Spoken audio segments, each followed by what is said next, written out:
Good morning students. प्रज्ञा विद्यालय की तरफ से ऑनलाइन क्लासेस में आपका स्वागत है। आज हम 7th क्लास में सामाजिक विज्ञान में हमारे अतीत है उसका लेसन फर्स्ट करेंगे, यानी कि इतिहास जो है अतीत उसका लेसन फर्स्ट है वो करेंगे। हजारों वर्षों के दौरान हुए परिवर्तनों की पड़ताल, यानी कि लेसन फर्स्ट क्या है कि हजारों सालों में जो परिवर्तन हुए हैं वो क्या बदलाव हुए हैं हजारों सालों में। लेक्चर नंबर है वो हमारा रहेगा 24। पिछले लेक्चर में भी हमने जो यही लेसन है डिस्कस किया था। आज है इतिहासकार और उनके स्रोत। जो इतिहासकार हैं वो अब जो इतिहास के जो बातें हैं उनके कहाँ से करते हैं, उनका जो इकट्ठे कहाँ से करते हैं, उनका स्रोत है वो क्या है, किन स्रोतों के द्वारा उनको इकट्ठा करते हैं। इतिहासकार किस युग का अध्ययन करते हैं और उनकी खोज की प्रकृति है वो क्या है। इसे देखते हुए वे अलग अलग तरह के स्रोतों का सहारा लेते हैं। उदाहरण के लिए इनकी इतिहासकार क्या है कि जिस भी युग का अध्ययन करते हैं उनके लिए अलग अलग स्रोतों का सहारा लेते हैं और उन स्रोतों से ही जो इतिहास की बातें हैं उनको निकालते हैं। उदाहरण के लिए पिछले साल आपने गुप्त वंश के शासकों और हर्षवर्धन के बारे में पढ़ा, यानी कि 6th जो क्लास है उसमें हमने गुप्त वंश के जो शासक हैं हर्षवर्धन है उनके बारे में अध्ययन किया था। इस पुस्तक में हम मोटे तौर पर 700 से 1700 ईस्वी तक लगभग 1000 वर्षों के बारे में पढ़ेंगे, यानी कि इसमें जो है किसके वर्षों के कितने वर्षों के बारे में 1000 वर्षों के 1000 वर्षों के आज से लेके जो पीछे 1000 वर्षों के दौरान जो भी परिवर्तन हुए हैं वही पढ़ेंगे। जैसे गुप्त वंश के शासकों हर्षवर्धन इत्यादि के बारे में हमने पीछे अध्ययन किया था, तो उसके जो स्रोत कहाँ से मिले थे, या तो पांडुलिपियों से मिले थे या अभिलेखों से। हमने उनको देखा था कि अभिलेखों से या तो हर्षवर्धन के जो है या तो अभिलेखों से प्राप्त हुए थे या पांडुलिपियों से प्राप्त हुए थे। आज हम इस लेसन में 1000 सालों के दौरान जो परिवर्तन हुए हैं उनका अध्ययन कर रहे हैं। इस काल के अध्ययन के लिए इतिहासकार जिन स्रोतों का प्रयोग करते हैं उनमें आपको बहुत सी बातें ऐसी मिलेंगी जो पिछले युग से वैसी ही चली आ रही हैं। इतिहासकार इस काल के बारे में सूचना इकट्ठी करने के लिए अभी भी सिक्कों, इस काल कौन सा 700 से 1750 के बीच का जो साल है जो 1000 वर्ष हैं, अभी भी सिक्कों, शिलालेखों, स्थापत्य होता है भवन निर्माण कला तथा लिखित सामग्री पर निर्भर करते हैं। यानी कि इतिहासकार इन 1000 वर्षों के बारे में जो सूचनाएं इकट्ठी करने के लिए किन किन स्रोतों का सहारा लेते हैं, या तो सिक्कों से या शिलालेखों से। शिलालेख होते हैं पत्थरों पर लिखे गए जो लेख हैं, शिला यानी कि पत्थर, लेख उन पे जो लिखे गए लेख होते हैं वो। स्थापत्य होता है भवन निर्माण कला तथा लिखित सामग्री जैसे कि पांडुलिपियां हैं, ये सब आदि पर निर्भर करते हैं, यानी कि इनके द्वारा सूचनाएं हैं वो इकट्ठी करते हैं। पर कुछ बातें पहले से काफ़ी भिन्न भी हैं। इस युग में प्रमाणिक लिखित सामग्री की संख्या और विविधता आश्चर्य रूप से बढ़ गई है, यानी कि सिक्कों, शिलालेखों, भवन निर्माण कला इसकी बजाय जो लिखित सामग्री है उसकी संख्या ज़्यादा हो गई है, बढ़ गई है, जिससे इतिहासकार सूचनाओं के दूसरे प्रकार के स्रोतों का इस्तेमाल धीरे धीरे कम करने लगे हैं। यानी कि किसका प्रयोग अधिक करने लगे हैं, लिखित सामग्री का जो प्रयोग है वो अधिक करने लगे हैं। सिक्कों, शिलालेखों इत्यादि के बजाय जो दूसरे स्रोत हैं उनका प्रयोग है वो कम करने लगे हैं। इसका क्या कारण है? क्योंकि वर्तमान में जो सूचनाएं हैं वो लिखित सामग्री के रूप में अधिक मिलती हैं, शिलालेखों, भवन निर्माण कला, सिक्कों इनके रूप में कम मिलती हैं। इस समय के दौरान क्रमशः कागज है सस्ता होता गया और बड़े पैमाने पर उपलब्ध भी होता गया। यानी कि क्या कारण है कि जो लिखित सामग्री है वो लिखित सामग्री के रूप में जो है वो अधिक मिलने लगी हैं, कि कागज है वो सस्ता होता गया है और बड़े पैमाने पर उपलब्ध भी होने लगा है। अब लोग धर्म ग्रंथों के लिए, शासकों के वृत्तांतों के लिए, संतों के लेखन तथा उपदेश के लिए, अर्जियां, अदालतों के दस्तावेज, हिसाब तथा करों के खाते आदि लिखने में इसका उपयोग है वो करने लगे हैं। अब यहाँ पे हमारा क्वेश्चन क्या रहेगा कि लोग कागज का उपयोग किस रूप में करने लगे हैं, या कागज का उपयोग है वो किन किन रूपों में होने लगा है। तो किन किन रूपों में कि लोग धर्म ग्रंथों के लिए, शासकों के वृतांतों के लिए, संतों के लेखन और उपदेशों के लिए, अर्जियां, अदालतों के जो दस्तावेज होते हैं, वो कोई भी हिसाब है, करों के जो खाते हैं, इन सब का में किसका प्रयोग होने लगा है? कागज का, क्योंकि ये सब लिखित रूप में मिलते हैं।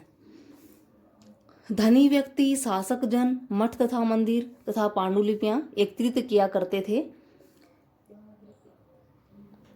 इन पांडुलिपियों को पुस्तकालयों तथा अभिलेखागारों में रखा जाता था। जबकि जो पहले धनी व्यक्ति होते हैं, शासक जन यानी कि जो राजा होते थे, वो मठ और मंदिर ये सब पांडुलिपियों को एकत्रित करते थे। पांडुलिपियां क्या होती हैं?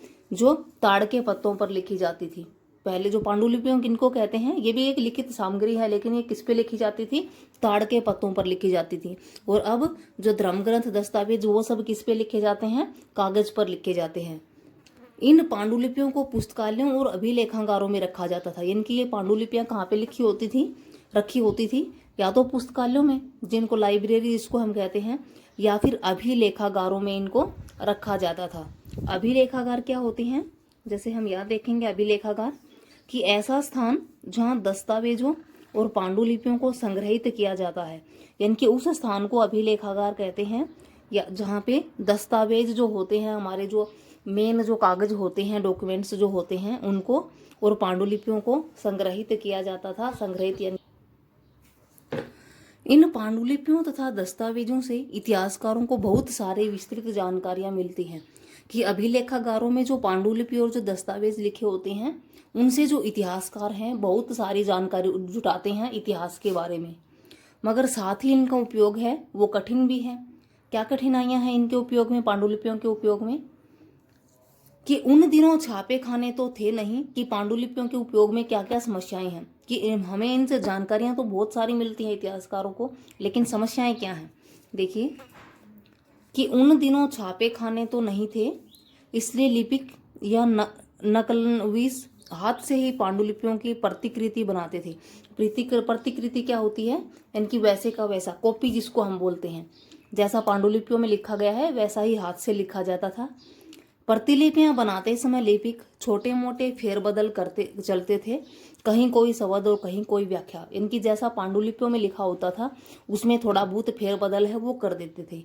सदी दर सदी प्रतिलिपियों की भी प्रतिलिपियां बनने लगी। सदी दर सदी यानी कि जैसे जैसे समय बीतता गया, जो पांडुलिपियां, जो प्रतिलिपियां थी, उनकी जो कॉपी बनाई थी उनकी भी कॉपी होने लगी, यानी कि उनकी भी प्रतिलिपियां बनने लगी।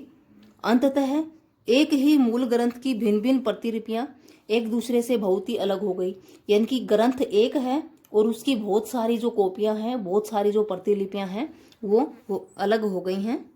इससे बड़ी गंभीर समस्या क्या पैदा हो गई कि आज हमें लेखक की मूल पांडुलिपि शायद ही कहीं मिलती है। यानी कि इससे सबसे बड़ी समस्या क्या पैदा हुई? इनकी बार बार प्रतिलिपि बनाने से, बार बार कॉपी होने से मूल समस्या क्या हुई कि आज हमें जो मूल पांडुलिपि है, मूल पांडुलिपि कौन सी? जो लिखी गई थी लेखक के द्वारा, जो ओरिजिनल जो कॉपी है, वो शायद ही कहीं मिलती है। क्या मिलने लगी हैं? बल्कि उसकी जो नकल है, उसकी जो प्रतिलिपियां हैं, जो लिपिकों द्वारा लिखी गई हैं, वो मिलती हैं।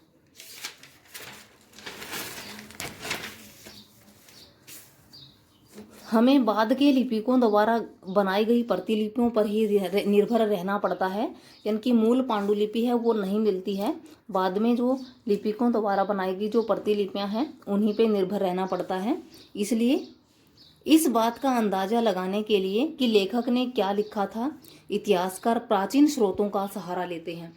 ये बात जानने के लिए, क्योंकि जो प्रतिलिपियां हैं, जो कॉपी बनाई गई हैं पांडुलिपियों की, उनमें तो हेर फेर है। क्योंकि लिपिक क्या करते थे, कुछ शब्द आगे पीछे कर देते, कुछ वाक्य भी कर देते थे, तो उनमें तो हेर फेर है। एग्जैक्ट जो बात है कि लेखक ने क्या लिखा है, इस बात का पता लगाने के लिए इतिहासकार क्या करते हैं? प्राचीन स्रोतों का सहारा लेते थे। कई बार लेखक स्वयं भी समय समय पर अपने मूल वृत्तांत में संशोधन करते रहते थे। जो लेखक हैं, जो पांडुलिपियां लिखते थे, कई बार समय समय पर वो भी अपने जो लिखते थे, जो मूल वृत्तांत था, उसमें संशोधन करते रहते थे। 14वीं शताब्दी के इतिहासकार जियाउद्दीन बर्नी ने अपना वृत्तांत पहली बार 1356 में और दूसरी बार 2 वर्ष बाद लिखा था। कि 14वीं शताब्दी का जो इतिहासकार था,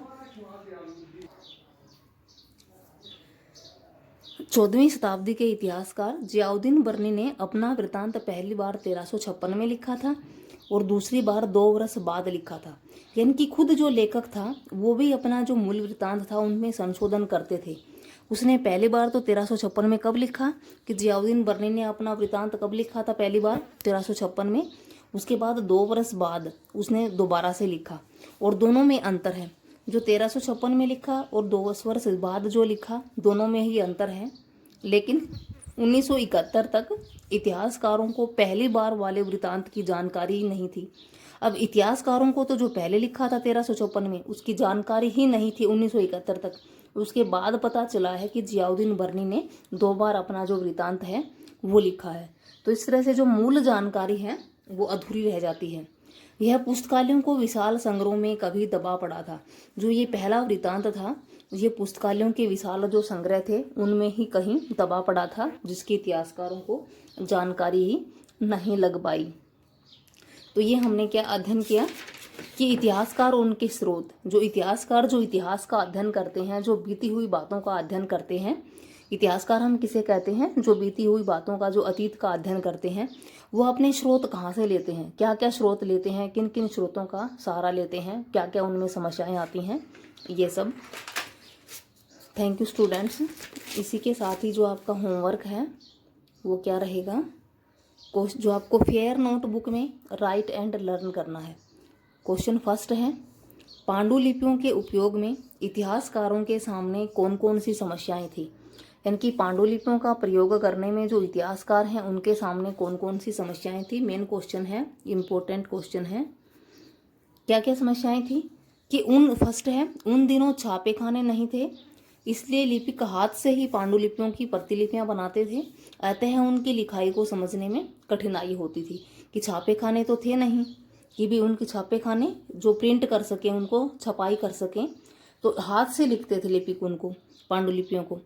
तो उनकी जो लिखाई है उसको समझने में कठिनाई होती थी। फिर है दूसरी जो परेशानी समस्याएं क्या है, प्रतिलिपियां बनाते समय लिपिक छोटे मोटे फेरबदल कर देते थे, यानी कि कुछ शब्द या कुछ वाक्य आगे पीछे कर देते थे। तीसरी समस्या क्या थी कि लेखकों द्वारा लिखी गई मूल पांडुलिपियां है वो नहीं मिलती थी, उसकी क्या मिलती थी, प्रतिलिपियां मिलती थी। फिर है चौथी समस्या कि इतिहासकारों को लेखकों की पांडुलिपियां प्राप्त न होने से इनको लिपिकों द्वारा लिखी गई प्रतिलिपियों पर निर्भर रहना पड़ता था कि जो मूल पांडुलिपि तो प्राप्त नहीं हो पाती थी, इसलिए जो प्रतिलिपियां थी, जो कॉपी थी, उन्हीं पर निर्भर रहना पड़ता था और उनसे जो पूरी जानकारी है वो नहीं मिल पाती थी। तो जो ये समस्याएं हैं वो इतिहासकारों के सामने आती थी। उसके बाद है पांडुलिपियों को कहाँ रखा जाता था, कहाँ रखा जाता था, पुस्तकालयों तथा अभिलेखागारों में। फिर नेक्स्ट क्वेश्चन, अभिलेखागार किसे कहते हैं, किसे कहेंगे, ऐसा स्थान जहां दस्तावेजों और पांडुलिपियों को संग्रहित किया जाता है। फिर है नेक्स्ट क्वेश्चन, जियाउद्दीन बर्नी ने अपना प्रथम वृत्तांत कब लिखा, कब लिखा था, सन 1356 में।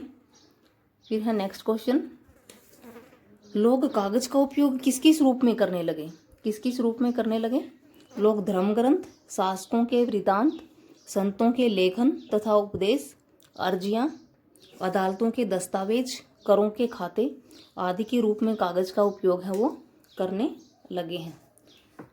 ये 5 क्वेश्चन हैं स्टूडेंट्स, और ये आपको अपनी फेयर नोटबुक में राइट एंड लर्न करने हैं। Thank you students.